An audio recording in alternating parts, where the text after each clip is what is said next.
ഓരോരുത്തരും നടത്തേണ്ട യാത്രയാണ് ഈ ക്രിസ്തീയ ജീവിതമെന്ന് ഈ ആത്മീയ യാത്ര നമ്മളെ ഓർമ്മിപ്പിക്കുകയായിരുന്നു. ഈ യാത്ര ഭക്തിപൂർവം നമുക്ക് പൂർത്തിയാക്കാം. 101 പൊൻകുരിശുകൾ ഇപ്പോൾ ദേവാലയ തിരുമുറ്റത്തേക്ക് തിരികെ പ്രവേശിക്കുകയാണ്.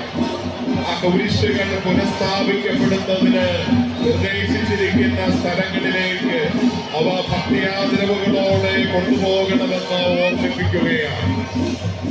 കുരിശുകൾക്ക് പിന്നാലെ മുത്തുകുടകളും ദേവാലയത്തിന്റെ മുറ്റത്തേക്ക് കൊണ്ടുവരപ്പെടുകയാണ്.